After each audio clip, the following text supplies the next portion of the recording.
Oke, kita lanjut lagi. Berikutnya kita di money management ya, teman-teman.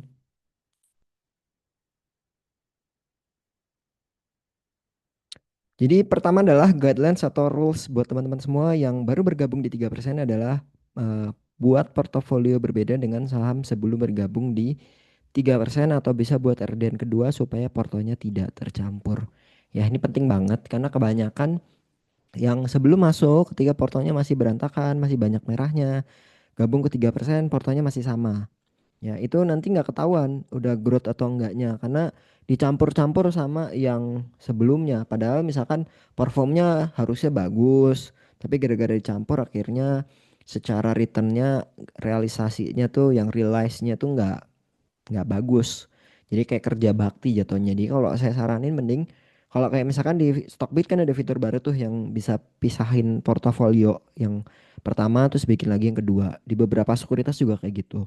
Atau kalau memang mau mudahnya ya udah tinggal buka RDN baru lagi aja di sekuritas yang mungkin yang berbeda dan memang alokasinya untuk stock pick atau rekom yang dari 3%-nya aja.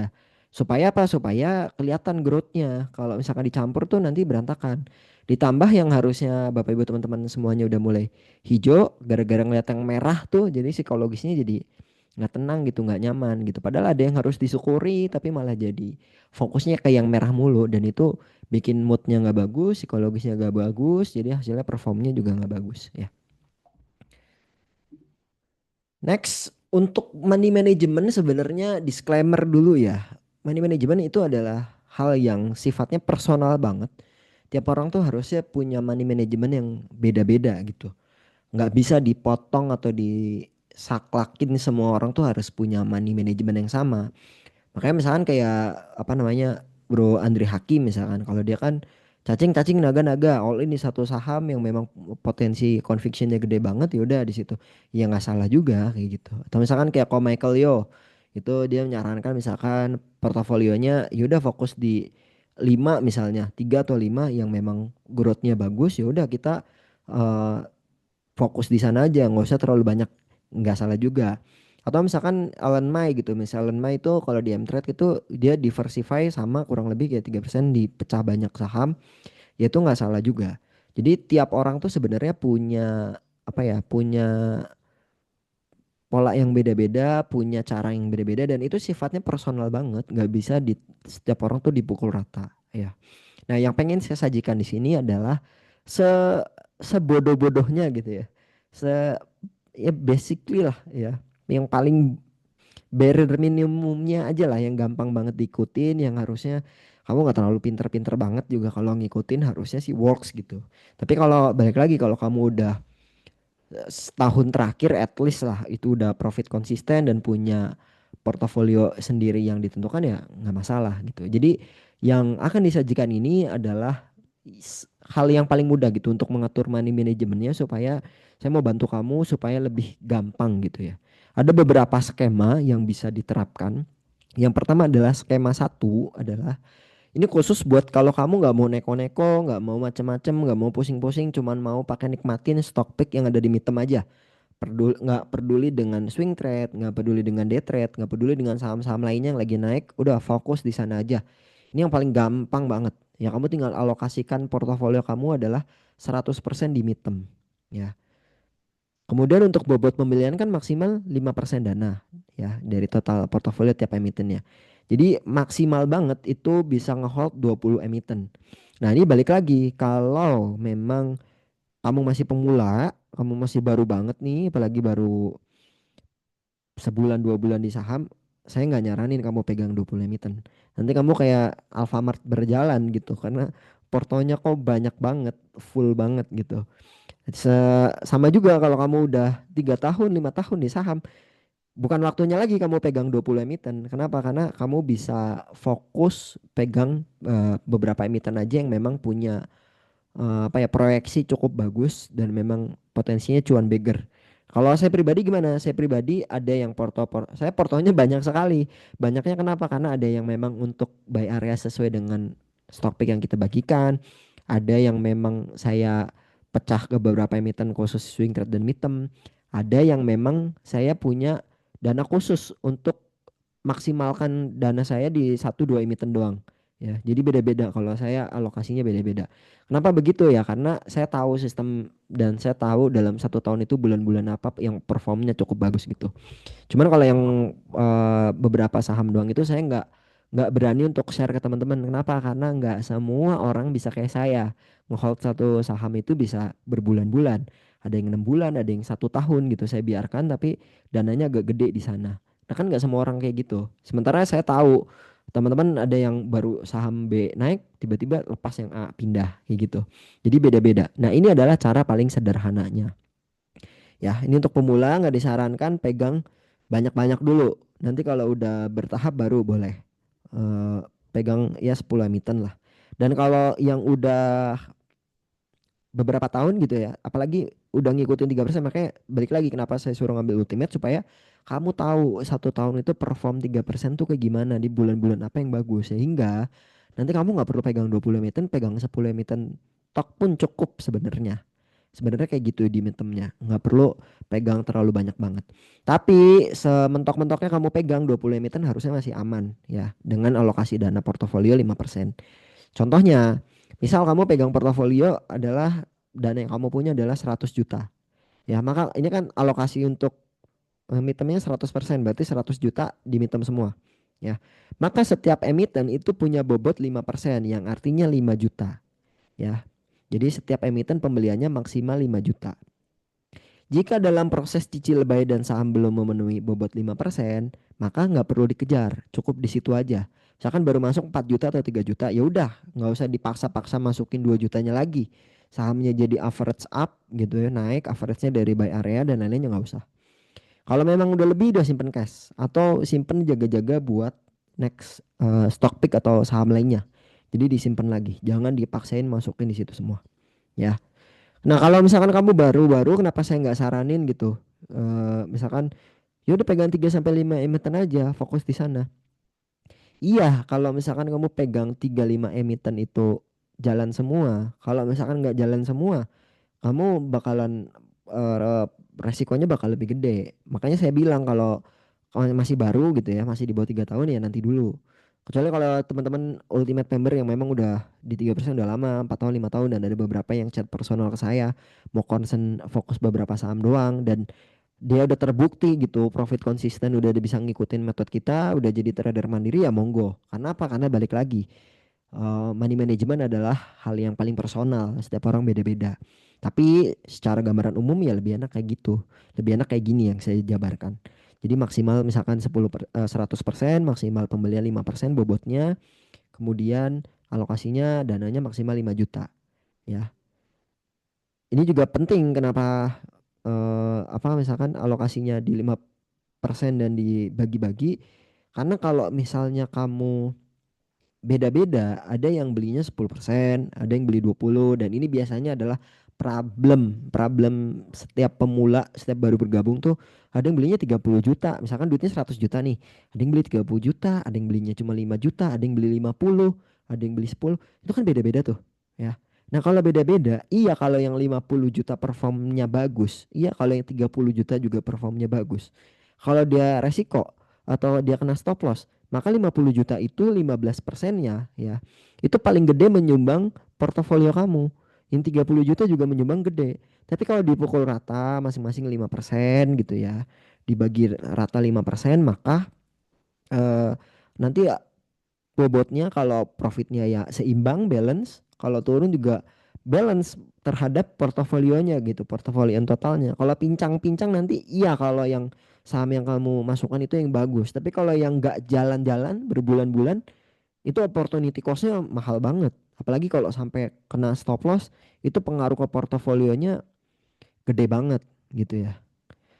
Kecuali kalau baik lagi nanti kalau kamu misalkan memang udah bisa jadi trader sendiri mandiri nggak bergantung stock pick yang mau ditingkatin monggo sahamnya dikurangin maksimal cuma 5 10 gitu bobotnya dinaikin 10% ya monggo tapi saran saya kalau kamu masih ngikutin stock pick 3% tapi udah trading mungkin nggak terlalu bergantung banget bobotnya jangan lebih dari 20 ya mentok-mentok banget 15% lah kenapa karena itu pengaruh ke teman-teman kamu kalau semakin banyak kamu beli sahamnya nggak naik-naik yang lainnya juga nggak jalan-jalan sahamnya. Kayak bobot itu penting ya. Jadi gitu gambaran dasar paling mudah dan sederhananya. Kalau kamu alihkan semua dananya untuk mitem 100%, bobot pembeliannya 5%, kamu bisa maksimal pegang 20 emiten. Kalau nggak nyampe 20 emiten cuman baru 10, belum ada rekom lagi, nggak apa-apa, sisanya simpan cash. Kalau satu emiten belinya 5% gitu, baru belinya 3%, 4%, nggak apa-apa. Nggak usah dipaksain kejar dulu ya. Simpen cashnya dulu karena akan ada masa-masa di mana tiba-tiba stok picknya banyak. Nah kalau stok picknya banyak, tiba-tiba kamu udah full banget 20 emiten, jangan paksa lepas yang ini ganti yang baru. Biarin aja dulu, nggak usah dikejar. Fokus yang ada dulu. Kecuali kalau udah dijual ber- berkurang satu masuk yang lainnya. Itu baru nggak apa-apa. Ya. Ini juga saya mau menjelaskan kenapa hal ini penting karena biar biar kalian semua keinget bahwa di saham itu long term game. Kita bukan short term yang kejar-kejaran siapa returnnya paling gede. Kalau ini prinsip saya, kita bukan lagi uber-uberan siapa yang bisa dapat cuan beggar paling cepat gitu ya. Walaupun kita ada banyak beggar tahun ini alhamdulillah. Tapi kita arahnya nggak ke sana, arahnya nggak ngejar ke sana. Kita pengen bahwa kita tuh cari cari money management yang paling mudah dipahami, ini paling sederhana dan itu bisa konsisten. Itu prinsip kita. Kita nggak mau kayak percuma misalkan kamu hari ini tahun ini dapat 10 saham beggar tapi tahun depan tiba-tiba nggak dapat saham dan loss semua. Kan jadinya beda tuh.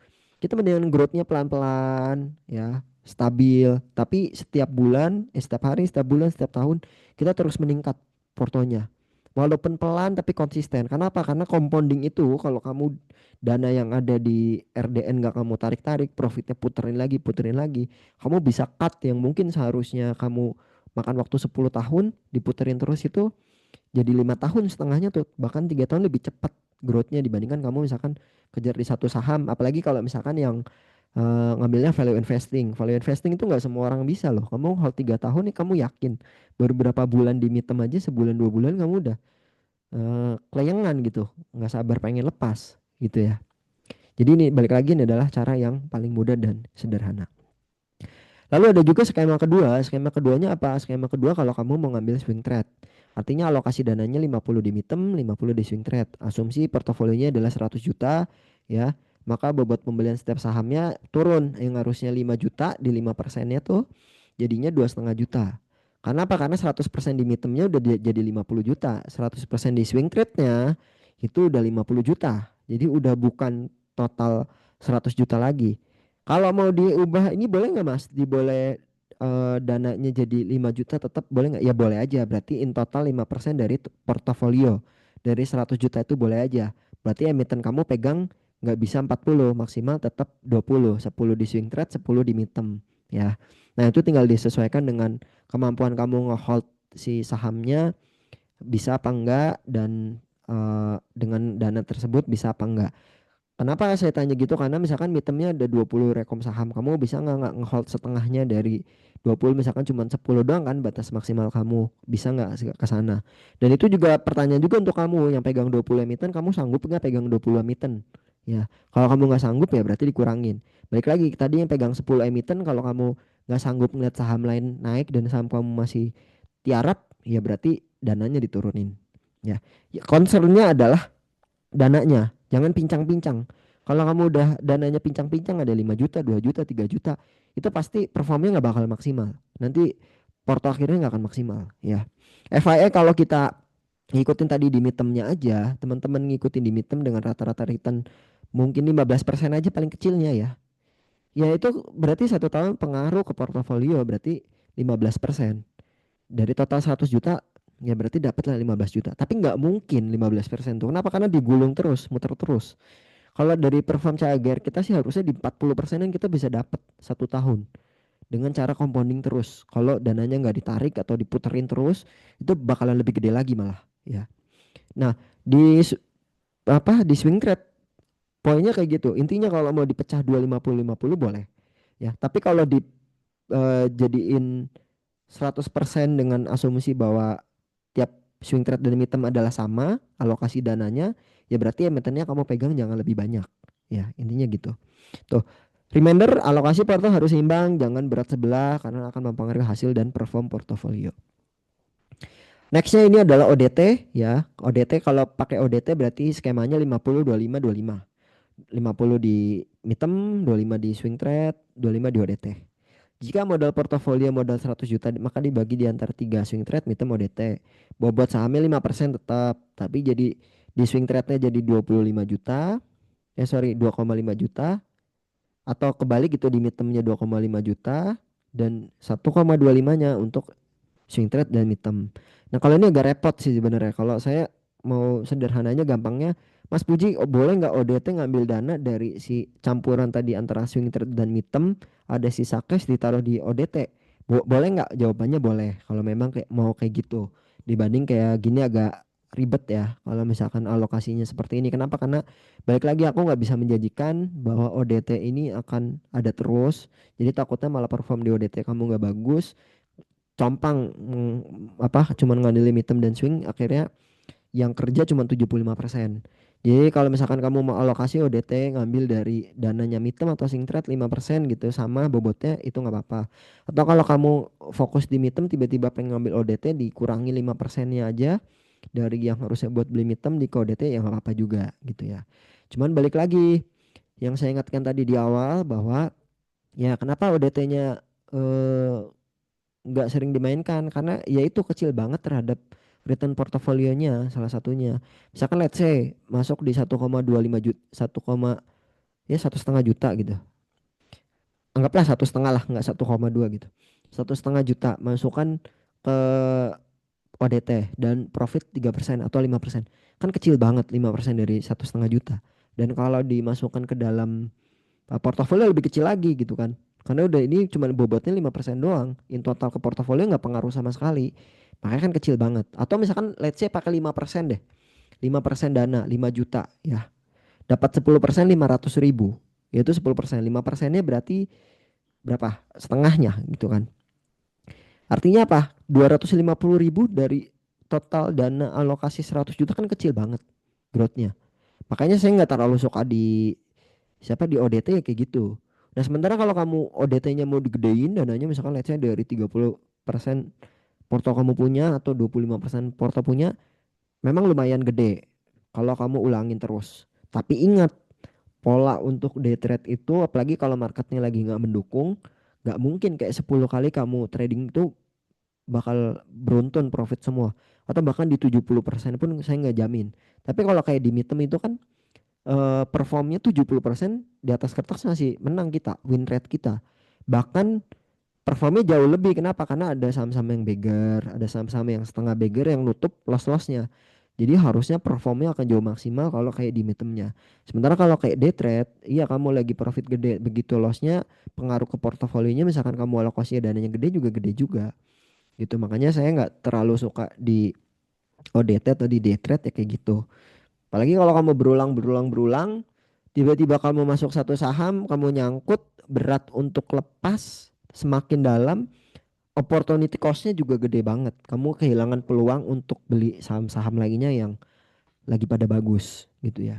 Jadi buat saya cara sederhananya kayak gitu. Kalau ini kenapa saya ngomong kayak gini? Karena ini yang baru bergabung pasti kebanyakan pemula. Kalau saya jejelin langsung fokus 5 saham gitu. 5 sahamnya nyangkut, kamu nggak punya kesempatan untuk beli di saham yang lainnya gitu ya. Jadi buat money management memang sifatnya sangat personal ya. Setiap orang punya kemampuan dan cara yang berbeda-beda, punya profil resiko yang berbeda. Tapi yang saya sajikan adalah cara yang paling sederhana dan mudah untuk dipahamin. Tadi ada 3 skema, kamu bisa pakai skema 1, skema 2, skema 3. Kalau saya pengen ngasih saran buat yang baru bergabung ya, yang belum kenal dunia saham, kamu nggak usah neko-neko, kamu ngambil money management skema 1, alokasi semua di mitem, itu udah bagus banget. Dengan catatan portofolio kamu dipisahin, yang sebelum join dengan yang join tuh jangan digabung. Atau kalau kamu mau lebih pengen nikmatin yang swing trade-nya juga, karena swing trade kadang kalau naiknya juga lumayan cepat dan perputarannya dibanding midterm lebih oke, ya nggak apa-apa, berarti pakai 50-50. Boleh pegang maksimal 40 emiten gitu ya, atau mau disamakan dengan dengan midterm. Jadi cuman pegang 10 di midterm, 10 di swing trade. Itu boleh juga.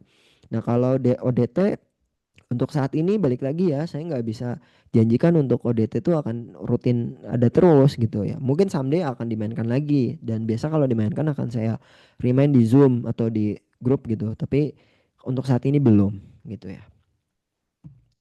Next, yang paling akhir dan ini yang paling penting justru sebenarnya adalah mekanisme konsultasi portofolio. Ya ini sekaligus menjawab keresahan saya aja dan saya udah beberapa kali bilang sih, cuman kayaknya kalau di notes itu orang kadang suka lupa baca dan suka nggak inget lagi apa yang dibaca. Jadi kita bantu reminder lagi lewat video ya. Konsultasi portofolio adalah satu benefit yang bisa teman-teman dapatkan, Bapak Ibu rasakan yang mungkin tidak didapatkan di community lain. Ya, coba di compare dari 10 community berapa yang foundernya nih berani untuk discuss langsung nanggepin satu persatu konsultasi portofolio membernya. Kan dihitung jari. Saya juga belum nemuin sih, tapi kalau memang ada ya mungkin dihitung jari ya dibandingkan saya gitu. Artinya apa? Artinya saya berusaha untuk menjemput bola, mengedukasi Bapak dan Ibu teman-teman semua supaya portofolionya bisa growth-nya lebih cepat. Tapi memang ada beberapa hal yang harus diperhatikan gitu ya. Kenapa? Karena ingat saya ini founder 3% ini bukan pasarnya, bukan pembantu kamu, bukan orang yang gabut yang harus ngeladenin kamu terus. Saya juga banyak kerjaan, saya harus mantau saham juga, saya punya portofolio dan saya praktisi. Saya bukan cuman ngajar-ngajarin orang juga, saya hidup dari saham juga. Jadi banyak hal-hal yang mungkin Bapak Ibu sekiranya harus diperhatikan ya, biar tidak terjadi kesalahan ke depannya. Pertama adalah jam kerja ya. Sekarang konsultasi portofolio wajib di jam kerja jam 8 sampai jam 17.00. Tadinya saya nggak terlalu kenceng untuk ngomong ini ya, karena dengan asumsi saya berpikir bahwa bahwa Bapak dan Ibu pasti tahu lah teman-teman semua ya, senormalnya manusia nih pasti kan ngechat di jam kerja gitu. Tapi kok makin lama makin ke sini segmentasi market audiens 3% mulai agak turun, yang mungkin tadinya dari 44 sampai 55 which is bapak-bapak ibu-ibu ya, sekarang udah mulai turun ke milenial dan Gen Z yang ngechatnya jam berapapun gitu. Padahal saya tahu biasanya Gen Z paling nggak suka kalau ngechat di chat-chat kerjaan itu di jam kerja. Jadi hargailah, kenapa? Karena di luar jam kerja saya juga punya kehidupan lain. Kadang saya nggak melulu megang HP, nggak melulu megang saham. Ada banyak hal-hal yang bisa saya nikmatin di hidup ini, nggak cuman balas konsultasi portofolio. Jadi make sure kalau mau balas chat konsultasi portofolio di jam kerja dulu. Ya. Begitu juga saat weekend ya, dilarang chat saat weekend. Saya tahu bahwa Bapak dan Ibu khususnya yang pemula-pemula biasanya ngerasain kalau weekend tuh hampa, pengennya trading, pengennya transaksi saham. Iya, saya juga dulu mengalami di fase-fase itu. Tapi bukan berarti ya, kalau tadi di jam kerja saya udah intens balas chat-chat kamu, konsultasi kamu, tiba-tiba di weekend juga kamu masih mengganggu hidup saya dengan chat terus di hari weekend. Tidak bisa, kenapa? Karena weekend saya penuh dengan agenda. Saya masih banyak hal-hal yang pengen saya lakukan di weekend, di waktu istirahat. Dan saya juga berharap seperti itu kepada Bapak dan Ibu teman-teman semua. Kenapa? Karena sebaik-baiknya trader itu yang bisa menikmati hasil profitnya di weekendnya gitu. Jadi jangan jadi trader yang no life gitu, yang Senin sampai Jumat udah screening, udah trading, Sabtu Minggu masih mikirin lagi untuk hari Senin gitu. Ya nikmati hari kamu, syukuri hari kamu. Jangan, apalagi khususnya udah punya keluarga ya. Kalau saya kan belum berkeluarga, saya pun single, masih masih suka, masih warawiri, masih pengen kesana kesini gitu. Apalagi kalau yang bapak ibu yang udah punya keluarga gitu kan, kan ada anak istri yang mungkin Sabtu Minggunya bisa Bapak Ibu luangkan waktunya gitu. Jadi ini bukan saya menggurui atau bukan ini ya, tapi maksudnya karena saya pernah ada di fase ini di mana Sabtu Minggu tuh masih screening saham aja, masih mantau market aja. Buat saya itu terlalu banyak membuang energi. Lebih baik dialokasikan untuk hal-hal yang lain atau yang lebih produktif, itu nggak apa-apa. Ya, makanya saya nggak suka kalau ada orang ngechat saya di hari weekend, karena ya kamu punya banyak hal yang bisa kamu kerjakan, saya punya. Jadi jangan dan masih ada hari kerja, kita bisa chatan di hari kerja, jadi jangan di weekend gitu. Berikutnya adalah jangan ngeyel ya. Ini kok banyak banget ya aturan-aturan ya. Ya sebenarnya biar sama-sama, karena konsultasi dan chat itu kan saya pengennya ke Bapak dan Ibu, pengen tahu perkembangannya terus ke depannya seperti apa, growth-nya kayak gimana. Dan di tahap dasarnya paling awal adalah saling percaya dulu dan saling menghargai dulu supaya kita bisa jangka panjangnya kita mau konsul terus kan enak gitu ya. Kalau dari awal first impressionnya kalau bapak ibu udah ngeliat saya kurang oke kan jadi nggak enak. Sebaliknya kalau saya ngeliat bapak ibu kurang oke juga kan nggak enak juga gitu ya. Jangan ngeyel ya. Sebenarnya ini harusnya poin yang agak di awal dulu ya. Termasuk nanti di attitude tuh harusnya di awal dulu. Jangan ngeyel, jangan ngeyel tuh maksudnya gimana? Maksudnya kalau kamu mau discuss dengan saya apapun tuh boleh, silakan. Kamu mau ngambil ilmu dari saya silakan. Saya seneng ya. Saya nggak akan pelit soal ilmu. Banyak kok yang nanya-nanya chat-chat pengen tanya ini A B C D segala macem. Kalau pertanyaannya sopan dan baik pasti akan saya tanggepin. Apalagi kalau orangnya mau untuk belajar ya. Kelihatan dari typingnya. Bahkan kamu boleh tanya deh di apalagi yang ultimate ya di diskusi grup. Pasti member-member ultimate ya sebagian besar itu udah saya telepon-teleponin. Kita teleponan langsung untuk konsultasi portofolio. Jadi kalau saya respect dengan orangnya, saya nggak akan segan-segan buang-buang waktu saya. Karena apa? Karena orang ini datang niat pengen belajar, ya saya juga nggak akan pelit bagi ilmu. Saya akan kasih waktu saya kalau memang ada. Ya, cuman kuncinya jangan ngeyel. Kalau kamu nanya terus, tapi pak, ya, tapinya nanti dulu, tapinya disimpan dulu ya. Kamu suka, kamu nggak suka, kamu terima nggak terima, nanti dulu. Yang penting kamu iyain dulu. Nanti kalau di belakang kamu ngerasa, ah Mas Puji nggak cocok nih analisanya kurang oke, pemikirannya, mindsetnya beda dengan saya. It's okay, berarti kurang cocok dan oke nggak masalah. Tapi kalau kamu di awal udah ngedebat saya gitu ya, udah apalagi biasanya yang datang tuh pengen tahu doang. Kemudian nyari validasi dan afirmasi lalu pergi biasanya. Ya itu banyak sekali temukan. Itu ngeyel dan so tahu dan ampun. Datang ngajak debat ya, terus merasa argumennya lebih kuat, diadu lagi. Nah, itu saya paling nggak suka kayak gitu. Kenapa? Karena ya kalau lagi lomba debat, ayo dulunya saya debaters, kita sama-sama debat, ada yang diperjuangkan gitu. Tapi kalau konteksnya kamu nanya saham, saya udah nggak di tahap itu. Kalau kamu nanya ngomong, kamu ngeyel, maka saya akan bilang, oh ya udah, gitu. Nggak akan saya tanggepin lagi. Kenapa? Karena gelas kamu balik lagi nggak kosong. Kamu masih ngerasa bahwa kamu lebih pinter dari siapapun dan kamu ternyata bukan cuma pengen belajar, kamu cuma pengen tes ilmu aja. Ya buat saya kalau yang kayak gitu-gitu percuma. Kenapa? Kamu buang waktu kamu sendiri ya, kamu buang waktu saya, kamu juga buang waktu teman-teman kamu yang memang serius pengen belajar di saham. Mereka-mereka ini yang pengen bener-bener eh, menghabiskan waktu untuk belajar saham lagi dan lagi, itu kesempatannya tertunda karena saya nanggepin kamu ya. Jadi daripada kamu misalkan ngeyel-ngeyelan, ngotot-ngototan, udah mendingan gak usah konsultasi, nggak apa-apa gitu ya. Kemudian baiknya konsultasi yang sifatnya tidak urgent. Kenapa? Karena saham itu adalah kebanyakan sifatnya eksternal. Artinya apa? Artinya hal-hal yang tidak bisa kita kontrol. Naik turunnya harga saham itu bisa kita prediksi tapi nggak bisa kita kontrol. Ya, kadang ada momen-momen saya harus mantau marketnya real time, nggak bisa diganggu gugat. Kadang ada momen saya harus ngasih stock pick rekomendasi real time di swing trade. Kadang malam ada momennya saya harus screening saham dan lain-lainnya. Sehingga ada baiknya memang kalau konsultasi jangan yang sifatnya urgent detik itu harus dibalas. Kenapa? Karena saya bukan chat GPT yang pengangguran atau yang nggak punya kerjaan gitu ya.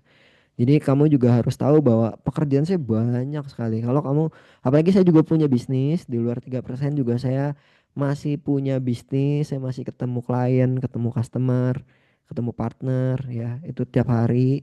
Jadi di luar saham ini saya punya banyak pekerjaan juga. Jadi kalau kamu konsultasi baiknya sifatnya tidak urgent. Hindarilah ekspektasi bahwa kamu chat yang sifatnya Pak saham ini naik apa enggak.